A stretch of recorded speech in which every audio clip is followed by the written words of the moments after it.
Well, welcome everyone. I'm Joseph Davis with the U.S. Chamber of Commerce Foundation, and we're excited to have you join us here today for this conversation, a conversation about education benefits that work.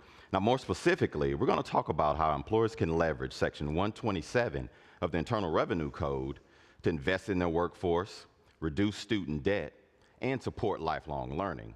Now, for those of you that may not know, enacted in 1978, Section 127 allows employers to offer up to $5,250 a year in tax-free education assistance.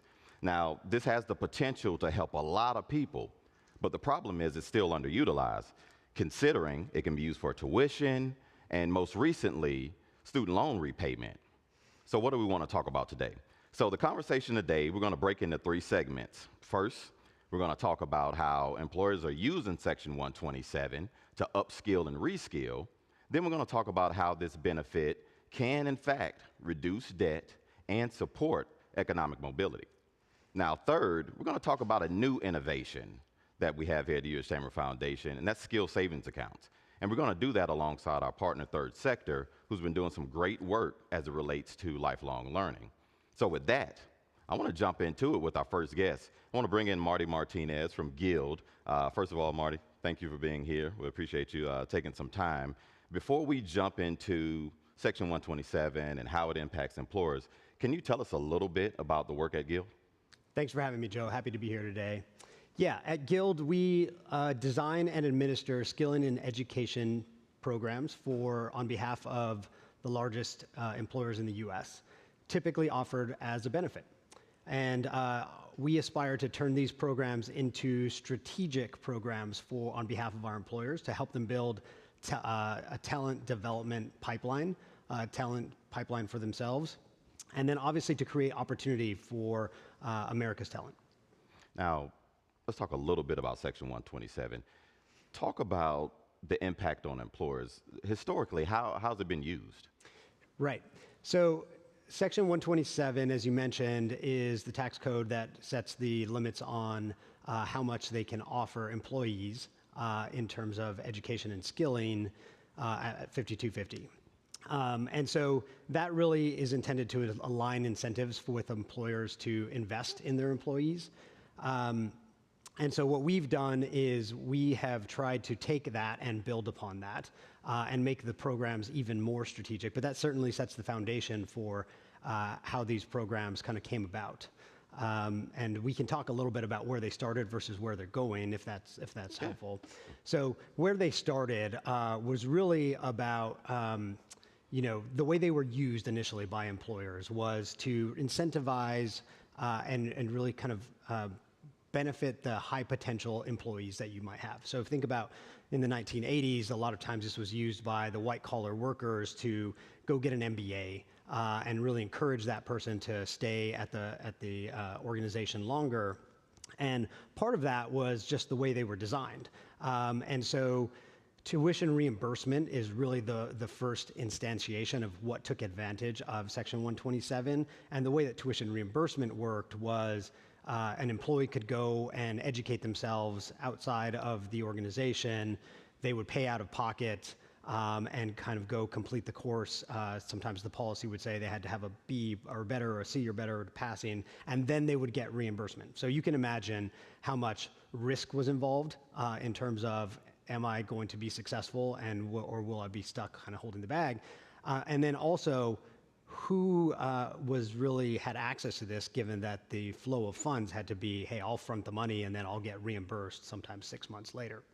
And so that's the way that Section 127 kind of came about and kind of stayed that way for the first kind of 20, 30 years of its existence. So thinking broadly, why are education benefits essential to upskilling or reskilling? Yeah.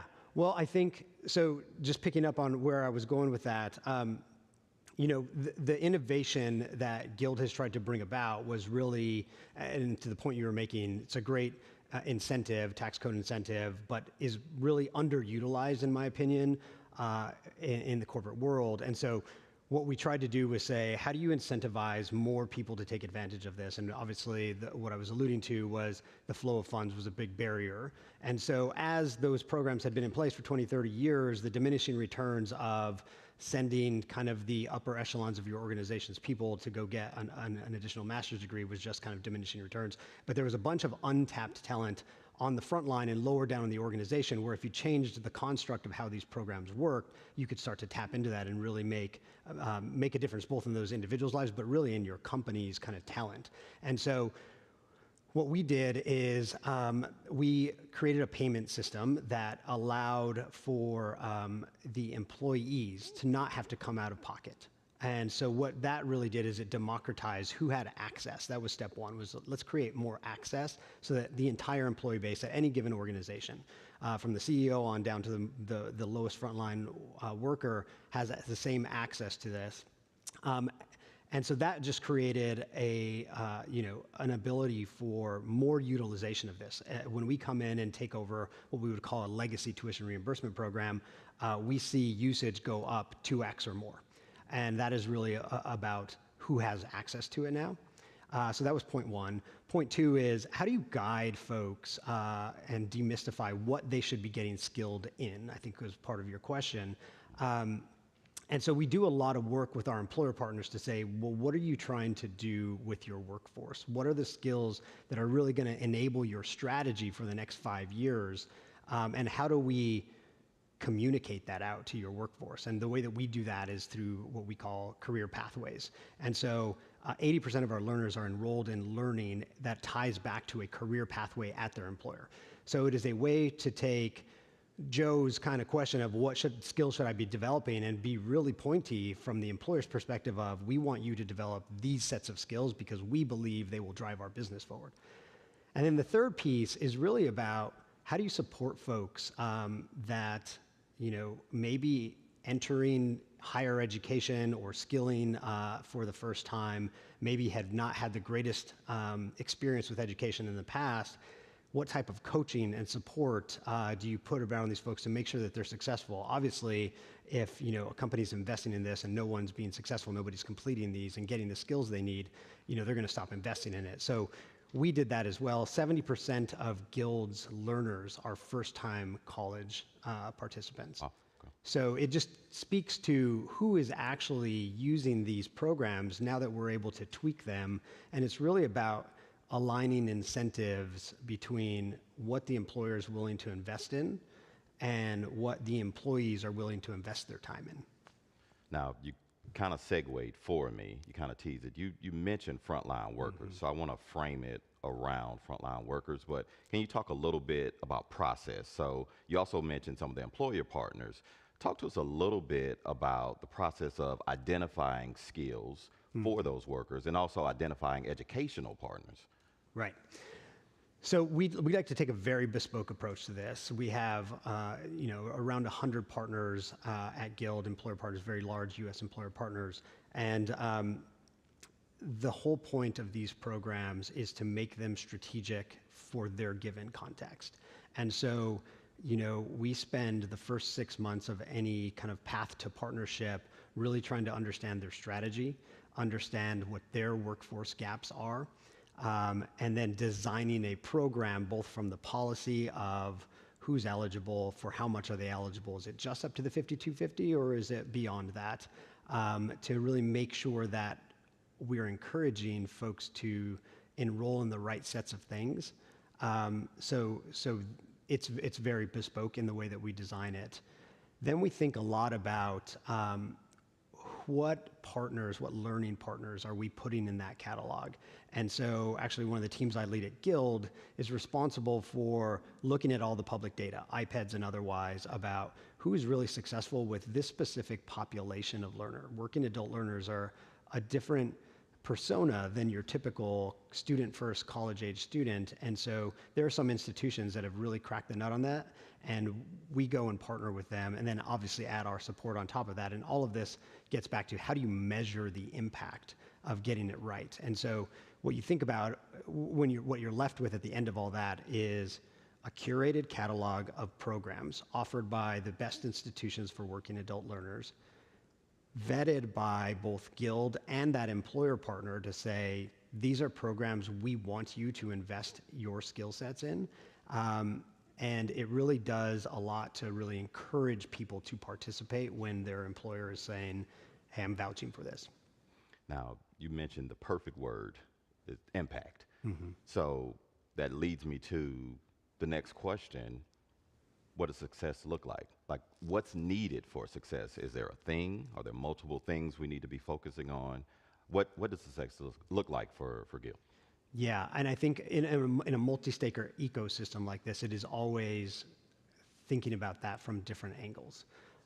One of the litmus tests we use at Guild is what we call career mobility. So, as we've progressed over our 10 years, it was about creating access for folks. Then it was about how do we measure outcomes to make sure they're successfully completing. And now it's moving more towards, okay, so they've gotten the skills, they've gotten the education. Is it actually manifesting into different roles, more economic mobility for those individuals? And as we do these studies across our employer partners, folks that participate in a Guild program are 3.5 times more likely to have a career mobility within their employer.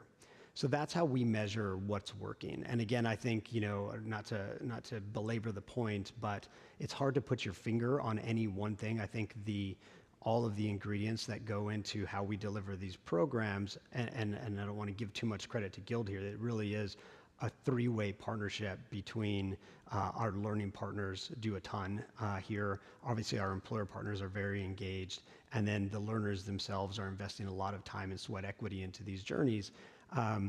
But the payments, removing the financial burden from the learner, I think just is the biggest lever. And then obviously the support to make sure that they feel like they're on a journey, both with a coach provided by Guild, but also with the support of their employer. That's great.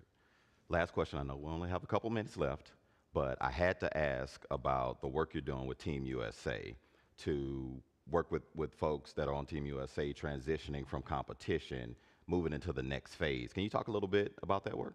Yeah, thank you for asking. We sponsor the U.S. Olympic team. We're the official skilling partner, actually in consortium with some of our learning partners. And we thought it was just a great opportunity to demonstrate the power of these skilling programs. And if you think about, one of the underpinnings of Guild's ethos is that talent is evenly distributed, but opportunity is not. And so in this case, you have a bunch of obviously talented individuals that have shown grit and success and commitment and excellence, and will be ending one chapter of their career, their competitive careers, and looking for an on-ramp into another career. And so it was a great opportunity for us to be able to demonstrate how we work with individuals, find them the next career path for their journey, and connect them with some of our employer partners who are obviously looking for great talent, both athletically and in the corporate world. Sounds like great work. Well, Marty, thanks so much for doing this and being here. Once again, I can't thank you enough for taking some time. Appreciate it. Next, we're going to bring on Rodney Davis to talk a little bit more about Section 127 and its impact on financial stability.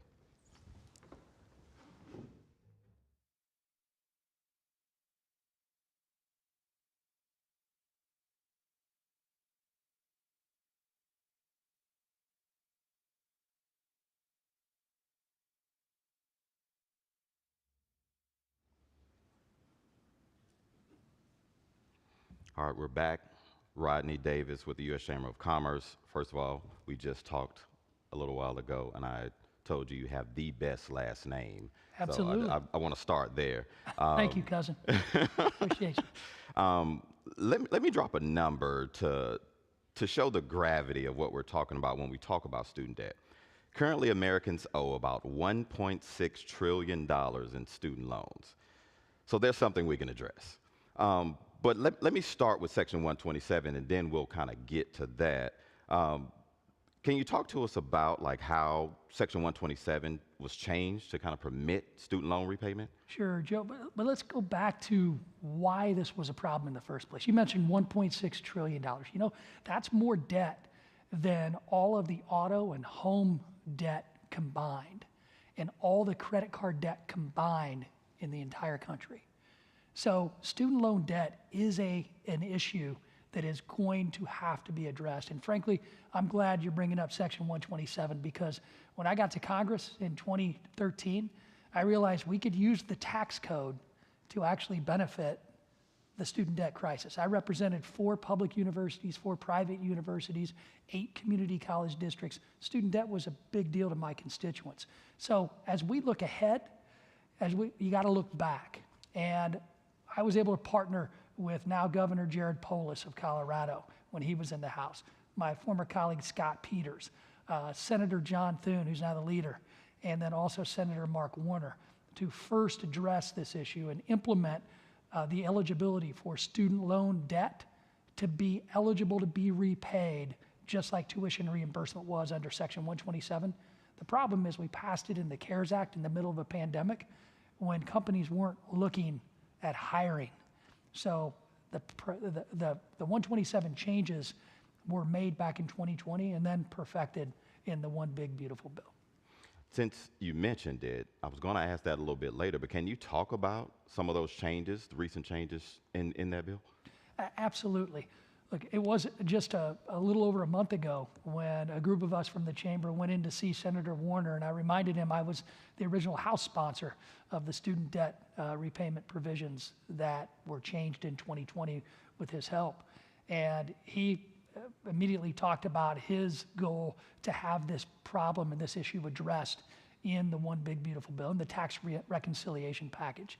And that tax reconciliation package codified permanently the 127 changes to allow student debt to be treated just like tuition reimbursement. Unfortunately, we've got our job to do now in the private sector, and that's to make sure that employers know that this is a benefit that they can actually have an impact on that $1.6 trillion debt crisis that's related directly to student debt. And also, they can have their employees be more loyal to working at that particular career path, in that particular career path. But the one thing that really stands out that's a positive change besides making these provisions permanent, the tax reconciliation bill that just passed, the president signed into law, actually indexes the $5,250 limit, not just for student debt repayment, but for tuition reimbursement to inflation. That's a new provision, and I got to give Senator Warner, Senator Thune, and Congressman Peters a lot of credit for that. I want to hit on something because you mentioned it about employers and awareness. How do we make more employers aware? Like we talked about the gravity of what this means for financial stability. How do we make more employers aware? Well, that's why we're here today, Joe. That's, it's us talking to our members, the world's largest trade association, the U.S. Chamber of Commerce, talking about how this is out there. This provision can be utilized today by every single private sector company in America. And if you want to solve problems when it comes to addressing student loan debt, you don't need the government to promise to forgive loans, which those promises were never realized. You need the private sector to come in and realize this is a great recruitment and a great retention tool. And how do I know that? Because the student loan repayment program in the U.S. House of Representatives that I used to work in existed long before Section 127 and the ability to not get taxed on the $5,250 was put in place in 2020. And I had a lot of people that worked for me in the House that stayed working for the U.S. House of Representatives because we were paying down their student debt, and they were seeing real debt relief because we were paying them an amount that was showing more than what they were owing each month. Now, obviously, Section 127 can relieve the financial burden for millions of Americans. Can you talk a little bit more about the impact? What kind of impact have we seen so far with it? Well, partners like SHRM and others are essential in us getting that message out. But right now, only about 35% of American companies have taken advantage of utilizing Section 127 for student loan debt repayment. Many more have already implemented programs that have allowed for years their employees to take advantage of tuition reimbursement. But it's tough. It's tough to, once you're working, to go back to school and access that tuition reimbursement program. But companies need to realize that they play a vital role in addressing a major part of why families cannot go achieve the American dream because they're saddled with student debt. I mean, and don't underestimate employees that you may have in your organization who never graduated from college. They may have gone to an institution and decided to walk away before they got that degree for a wide variety of reasons. And they still may have that student debt. And others, might have gone to some second-rate universities like Florida State and come out with some debt that they may have to That was address. an unnecessary shot, Martin. That was an unnecessary shot. So we know there's benefits for both employers and workers. So I want to start with the employers first. Can you speak to some specific benefits for some employers that may be watching us right now? What can they expect? What are some benefits for employers? We talked about incentives too at the top. So what are some benefits for employers? Well, first off, you as an employer are not paying payroll taxes on the benefit that you're giving that employee. And frankly, one of the best recruitment and retention tools that I had as a member of Congress and as a staff member for a member of Congress for 16 years before that was the student debt repayment program, because I was able to use that as a recruitment tool and frankly, even better retention tool. But employers should be asking their potential recruits, would you take advantage of a program like this if it was offered? See what see for yourself what the demand would be, and then become that supply. And then what you're doing as an employer is looking at your overall budget for personnel to begin with. And if you are offering a certain percentage in student debt repayment that could be up to $5,250 a year or more, start calculating that into the overall package. And if you have a certain amount, let's say $5,000 a year that you're giving your employee that you would have given to them as salary to begin with, you're actually paying less for that employee if you give to that employee as student debt because you're not paying payroll taxes on it. That's an incentive. And that's an additional financial incentive to the recruitment and retention incentives that you should be looking at right now. Now, you mentioned, a consideration you had as an employer. Are there any considerations, thinking about putting the benefits to this side, are there any considerations that employers should be, thinking about as they hear this conversation? Certainly. What they're going to have to do is update their tuition, update their Section 127 plan that they put in place for tuition reimbursement, in many cases decades ago. You got to update that plan for the IRS. It just says we're going to include student debt in our plan. So that's a consideration that they have to take. The considerations that I think employers need to be most concerned about is just educating themselves on the benefits of this program. I can tell you, as somebody who worked so hard to pass this legislation back in 2020, it amazed me the multiple conversations I would have with Fortune 500 companies that I represented who had no idea this benefit was even out there. So it's going to take companies at the CEO level and the C-suite level forcing their finance departments, their HR departments, to look at this as a valuable tool to bring the best and the brightest to come work for them. That's great. Now, we talked about the two sides, the two beneficiaries. Let's talk a little bit about workers. What are some benefits for those workers when thinking about Section 127? Well, if I was going to look for a new job, and after this webinar, I might have to. I mean, with the Florida State shot, Yeah. I mean, Absolutely. I think so. If I was going to a new employer and I had student loan debt, even at my age, the first thing I would ask any potential employer is if they had this program. And frankly, when you're looking here in the DC metro area where we are today, many of the young people who are coming off of working on Capitol Hill in the House and the Senate and are going into the private sector employers in and around the DC metro area, that's a question many of them ask, because they've been so used to getting their student loan repayments paid at a higher level than what their monthly payment was, and they're starting to see that principal go down substantially, which makes them want to participate in a program like this. So the workers need to take they need to take on this challenge and ask employers why they're not investing into them and the education that allowed them to be qualified to work at that particular job site. Last word for employers, for workers that are hearing this conversation and thinking about it. What's the last thing you want to leave with them if they're considering if this makes sense? Well, if you're an employee, again, go find out what the potential for your employer is if you have student debt. Because if you have that student debt, this should be an additional benefit that is provided to you, just like if you were to go back to school while working for that same employer, already is in most cases. For employers, don't calculate the worst case scenarios. Start to identify how many people might take advantage of this, and don't automatically calculate that you're going to pay them the max amount that you can pay them that's tax-free. Start calculating what you can do to see the success of a program initially, and then invest more if you start to see the results, the positive results in recruitment and retention. That's what I would tell employers, because too many employers want to find a way to know rather than find a way to what we've already shown in government is a success. It's a great way to close us out. Right now, I appreciate you taking some time and joining us. It's a great conversation. We appreciate it. We're going to transition our last conversation. We're going to talk more about our new innovation, skill savings accounts, and lifelong learning.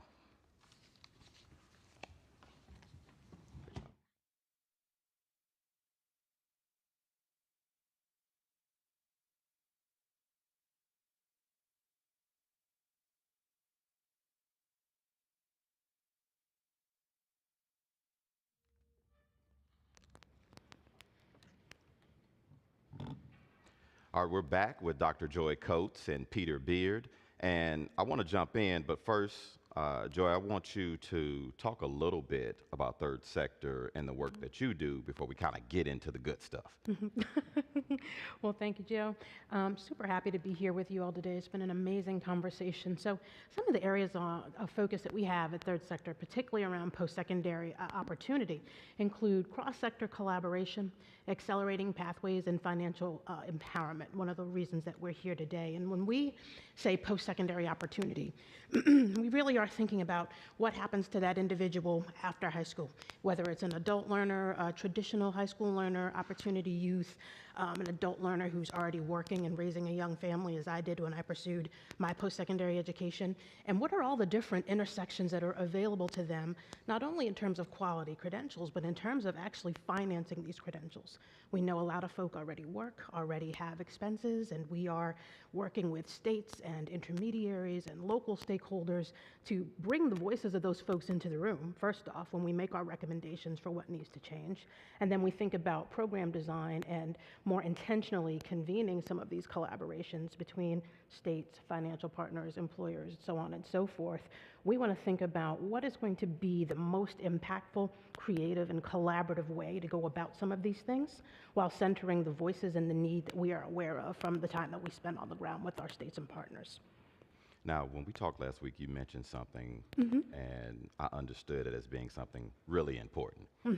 Improving pathways to getting credentials. Can you talk a little bit about that, what we need to do, what's important there? So I think there's a couple of different pieces that are really key. When we think about improving pathways, we have to understand, first off, many people don't know what even pathways are available to them.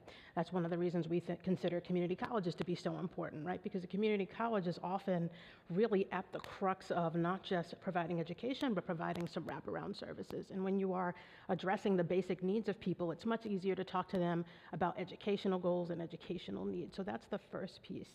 And then those pathways are crooked, right, most of the time. Not because there's something inherently broken or wrong in the system, but because we are kind of taught, from the beginning of our academic careers that you go to high school, you go to college, maybe you've gotten some good advice from your career counselor, oftentimes you have not, and folk are really kind of sorting it out as they proceed through those different pathways. So improving the pathways is about education of what exists, what pathways are actually going to be leading you to a credential that is marketable and recognizable in the workforce in terms of your skills. And then if you're already in the workforce and you're coming up against time, you're coming up against how long you may have been in a type of role in an organization but not seeing the movement and the upward mobility that you need to see, what is the pathway for you in terms of moving vertically within your own organization or field that is going to be doable in terms of your time, that's going to be quantifiable, and is going to be affordable? Got it. Now, I mentioned a little earlier the term lifelong learning. Yes. Can you first tell folks that may not be familiar what that means, and then talk a little bit about why it's important in this economy, lifelong learning? Well, how much time do we have, Joe? We got 8 minutes. We got 8 minutes. So. Oh, no. We're going to do our best. So I love this question. So lifelong learning, certainly when we talk about it and others, we really do mean just what it sounds like, that your learning doesn't necessarily stop when you hit a terminal degree.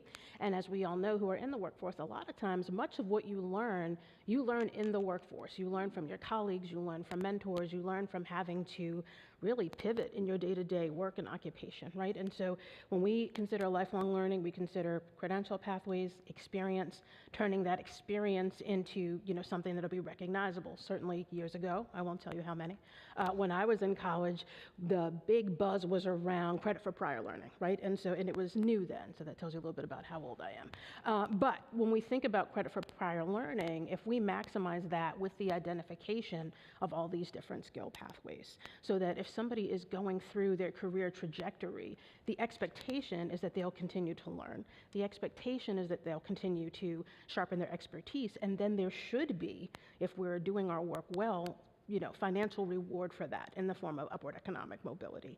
It's particularly important in this economy as we see fluctuations and constrictions in what the workforce even looks like, as we see the dawn of AI and people, thinking about how they want to use artificial intelligence as an enhancement, but not a replacement for our actual people and people's skills, which we know are irreplaceable.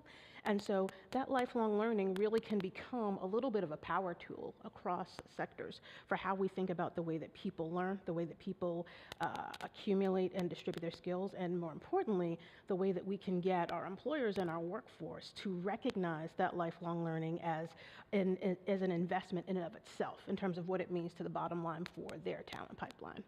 Now, sticking with lifelong learning, Yes. and this will be the perfect segue into talking with Peter in the next part of the conversation, innovation. What kind of innovations have you been seeing at the state level as it relates to lifelong learning?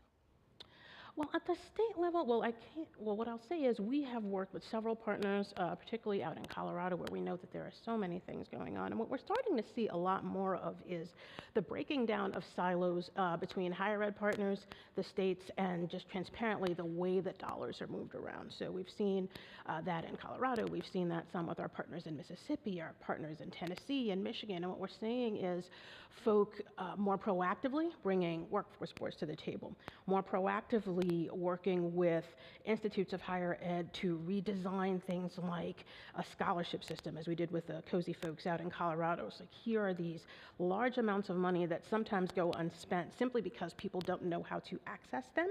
And then when we think about what are the intermediary organizations, for lack of a better word, who could benefit from these dollars when we're thinking about using those dollars to open up those college pathways and how they are mapped to the different industries. So we'll see folks in Colorado who say not only are we reworking how we do our scholarships, we're thinking about now what do we spend those dollars on? What colleges, what majors, what industries in the community are we bringing to the table to help design pathways that are going to be funded specifically to bolster manufacturing, specifically to bolster participation in the financial services industry. So we are seeing folks use venues like their chambers of commerce, use venues like, the community college chancellor's office to bring together folk that normally might not have been in the room.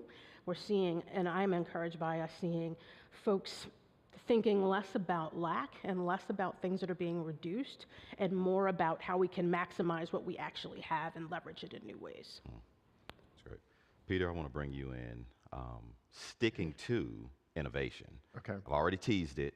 Let's talk a little bit about skill savings accounts. Okay. What's the why behind it? What's the context of why the Chamber Foundation decided to take that path? So I'm going to start, building off of what Joy said and what Marty had said, which is this is all about kind of the skills pathways that help people find that that mobility and ability to move. But when you think about it, Lightcast has said that there are a third of the jobs have had about 25% of their skills change over the last 3 years. And then an even larger percent of that has been 75%. Jobs have had 75% of their skills change in that same period, and 25%. So that amount of skills change in a dynamic economy is only going to accelerate. We're already beginning to see that with technology, automation, artificial intelligence. And how are we going to upskill? There are 170 million people in our workforce today. How are we going to upskill at scale, even a portion of that need to be able to adapt and work alongside automation and technology? So that challenge of upskilling a significant part of the nation's workforce is the underlying motivation for why the Chamber Foundation, and through its talent finance initiative, came up with this concept of a skills savings account. And a skills savings account, just to give you a sense of what it is think about it as a flexible spending account or a health savings account, except to purchase skills. Very similar to what Marty was talking about, which is they partner with, obviously, companies to think about, what are those pathways to do that, and then accelerate the ability for frontline and midline workers to access those benefits to do the upskilling, and that's a big part of the workforce. And we also heard from Marty, and in many respects, kind of where Rodney was going is, a lot of large companies offer the benefit. There's an awareness issue. But when you think about small and mid-sized businesses, it's a challenging piece to have an education assistance plan to administer. So if this innovation came into play and enacted, we could be able to, increase the access of employers to use it along with the employee base that's there. So I want to stick with financing talent. I want to give you a little scenario here. All right, so if we had 60 million workers who had $1,500 or more in skills savings accounts, that's a $100 billion skills marketplace. So what are the implications for creating a marketplace this significant? Well, I think one, Rodney was hinting at it. I mean, one of the alternatives to having kind of an account that an employer and employee can contribute to, the other alternative is student, borrowing, which increases the debt load, which we want to try to avoid. But, it also creates the opportunity for innovation. How are we going to get, the work that Guild has been doing, the work that, Third Sector has been doing to get community colleges, to get training providers to actually accelerate and think more agile about how they deliver it? And I think Guild was onto something, which is how do you find providers that actually can serve that very specific population of folks who are already in the workforce in a different way. And so I think that is part of the innovation. And when you think about kind of the benefits that exist today, whether it's on the public sector side or even the private sector side, there is not $100 billion, if we play out that scenario, that we'll be able to deploy to actually upskill and reskill that significant part of our workforce. Okay. Now, SHRM Foundation recently launched their Center for Skills First Future. Obviously, it's an important trend for skills. What's the implication for skill savings accounts? Well, I think, one, it kind of gets to what I think everyone has hinted at, which is people are acquiring skills not only through the credential they got in a college degree, but think about everything we brought to the table from our own experiences and the skills.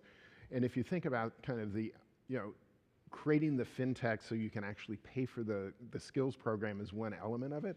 But some of the work that Chamber Foundation has been doing is how do you bring in the EdTech or the learning and employment records so that you have a digital wallet for the worker to document the skills that they've been able to bring, that then allows the employer, similar to what I think Marty was getting at, is how does that help me move up?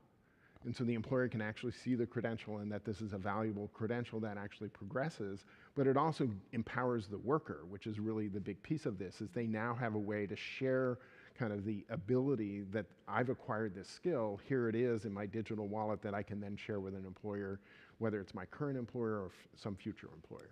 Got it. And if I could just jump Sure. in for a fantastic. And so one thing that I want to add, and Peter, I love the way that you laid that out, one segue into, our connection with the Chamber. And so when we talk about lifelong learning and lifelong learning accounts, right? So one of the flagships of our work that we started last year, 2 years ago, and the Chamber has been and continues to be a strong thought and a partner with on this idea of lifelong learning accounts, like an SSA, like a 529. What are these different vehicles, right? And so we spent a lot of time in the last 2 years working with states to understand what vehicles they had in place, what new ones they may need to do, what should be tweaked, and now we're moving into this space where we're able to, with our latest round of funding from Zabranchi Foundation, think about what are the intersections, not just of the lifelong learning account, but we have 4 work streams that we're running simultaneously that are focused on the LILA vehicle itself, expanding that vehicle to include new ones, policy reform to open the door for more innovations like the SSA and how it could potentially be connected to other pieces.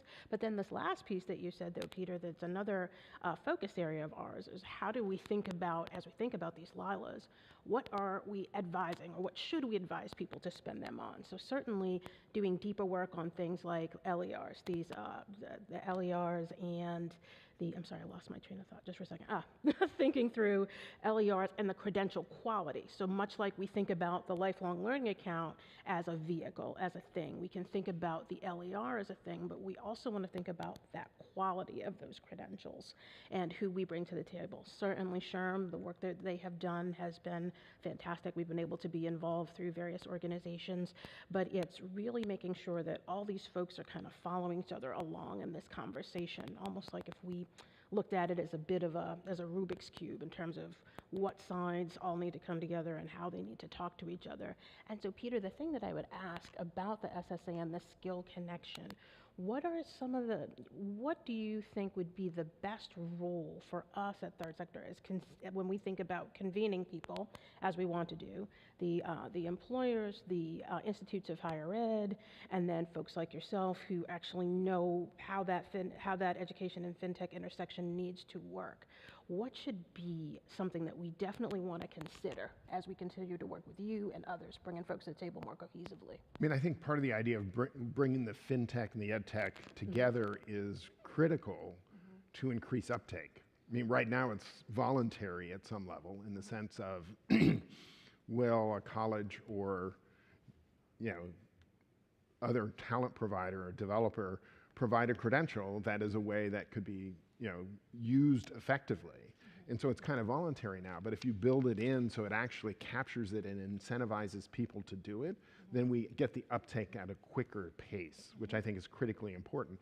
Plus it begins to create the data so we can get to the kind of the quality assurance that you were getting at and that Marty was hinting at, which is like, how do we know that these kinds of programs will actually take someone from point A to point B to point C, so that we see the progressions. And we know that the Burning Glass Institute and others have been looking at ways of how do you find those skill adjacencies and the actual transitions that allow folks to actually make those progressions. And given this dynamic economy, how are we going to actually help people to do that using career guidance that I think, Marty was talking about, that Guild does with other folks, that community colleges do. We're going to have to tackle that in a very different way to actually support workers at scale to find those pathways. And the data that comes from the work that we capture in the credentials will help do that. Got it. All right, Peter, last question. I'm going to throw down a gauntlet for you. Okay. 45 seconds for the biggest question. What's it going to take for us to make skill savings? It's going to take, in many respects, amending Section 127 in the Internal Revenue Code to do that. Partly because, as Rodney indicated, you've got to, as an employer, you have to adopt an education assistance plan. And the whole idea is, can we create an account that an employer can contribute to, an employee can contribute to, that meets the standards of 127, that doesn't require a small or mid-sized employer necessarily to create the education assistance plan to be able to do that. And that's what it's going to take. And then it's going to take, similar to what Rodney was saying, we've got to get people to adopt it and see the value of it and make the investment in our workforce in order to sustain the economic growth and, preeminence that the United States has. That's great. Peter, Joy, Thanks so much. Great way to close us out. Thanks, Joe. Joe. One last thing, I know, the innovation for how we finance skills development It's an ongoing conversation. It's never been more important. And I'm really proud that at the Chamber Foundation, we're working on that and we're making it happen. I'll say to the folks watching, this is gonna be a series, so we're gonna have a couple more of these coming up this year. So we're gonna have one on 529 college savings plans, and then we're gonna have another one on skill savings accounts that goes a little bit deeper into it, and we'll have a little bit more structured and a little bit more, a deeper conversation on skill savings accounts. So please stay in touch with us. You'll get an invitation from us once we get it set. But with that, thanks again. And I want to just let everybody know, go to uschamberfoundation.org, check out some of our other work. But thanks again for joining us.